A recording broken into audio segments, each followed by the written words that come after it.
In a city where everyone's noise drowns another's pain, one baby arrived in silence and changed everything. This isn't just a story.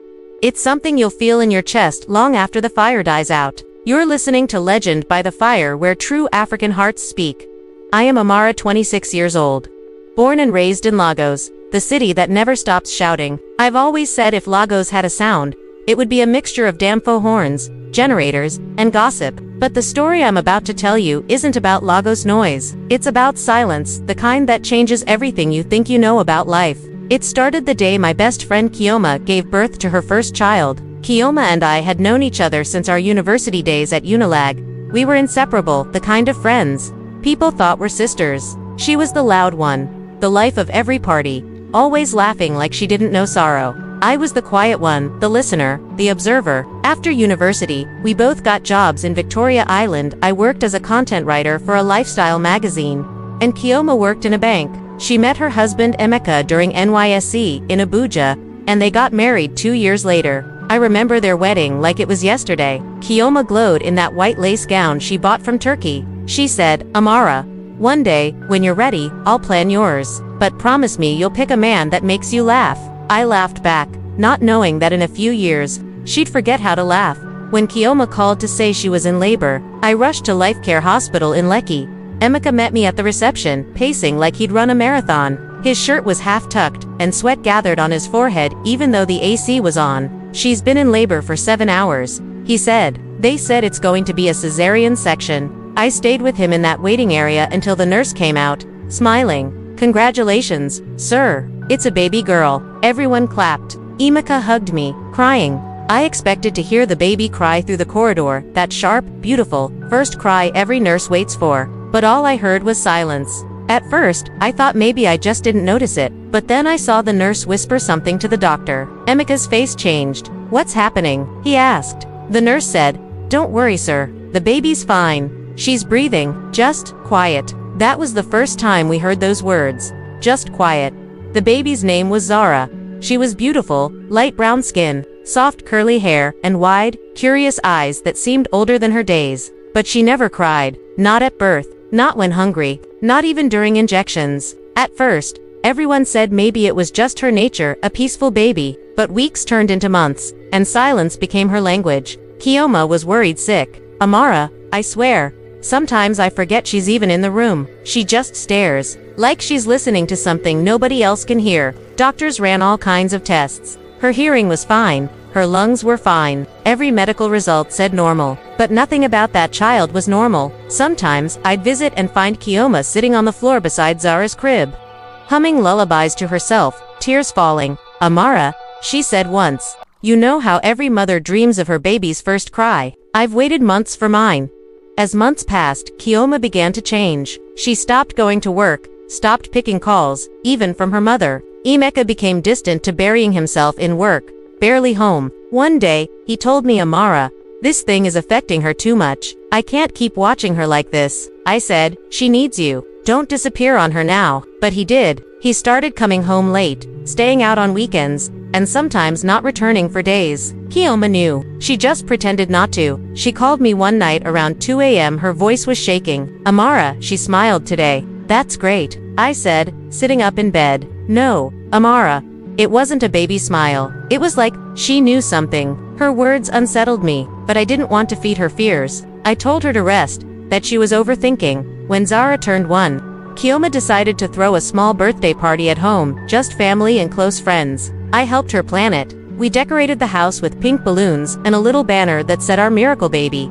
Halfway through the party, one of Emeka's relatives, a loud woman named Auntie Ngozi, said jokingly, "N, this your baby is too calm. Even when she sees cake, she no gree makes sound." Everyone laughed, except Ki. Later that night, after everyone left, she called me into Zara's room. "Amara, I think she understands everything we say." I said, "Of course she does. She's smart." "No, I mean really understand. Like she's thinking about us?" I looked at Zara sitting quietly on the bed, watching us both like a tiny judge. Her eyes met mine, and for a second, I felt a shiver, not fear, just something deep.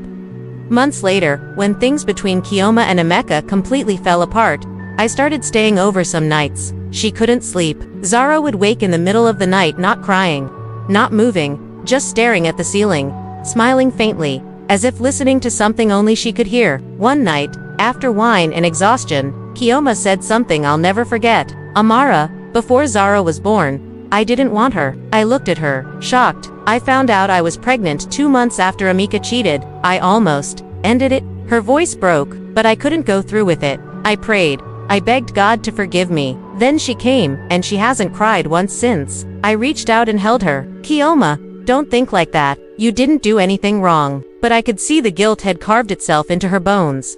Before I tell you what happened next, if you're still by this fire with me, let your heart stay open till the very end. There's something waiting, something you won't forget. And if these stories speak to you, don't just listen. Join our circle. Tap that subscribe and keep our fire burning. It was raining heavily that night. I was at Kioma's flat, helping her pack for a short trip to her mother's place in O. She said she needed space, a break. Zara was sitting quietly on the couch, clutching her stuffed bunny. Suddenly, the lights went out. Kioma lit a candle. We both laughed about Nipa as usual. But then, from the darkness, Zara dropped her bunny. We both turned toward her. Zara, Kioma said gently. The child didn't answer, she just looked at the candlelight flickering on the wall. Then she reached out her hand, toward it not to touch, but as if she wanted to stop it from dying out. The flame wavered, then steadied. I don't know how to explain it, but something about that moment felt sacred. Kioma whispered, she's never afraid. Not of darkness, not of noise, not of anything. I said, maybe she feels safe with you. She smiled sadly. Or maybe she feels sorry for me. That was the last conversation we had before she left Lagos.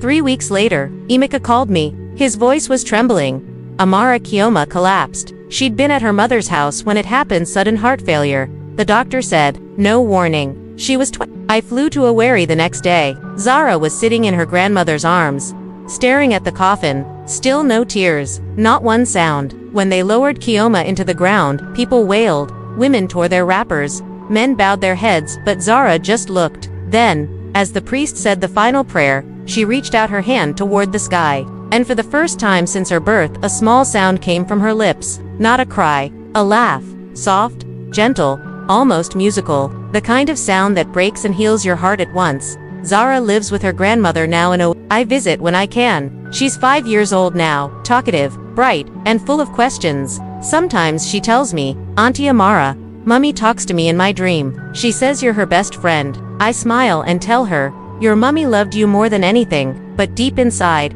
I know what that silence meant. Zara wasn't refusing to cry. She was born into the quiet of her mother's pain, a silence passed down like an inheritance. Her laughter that day wasn't just a sound. It was a release.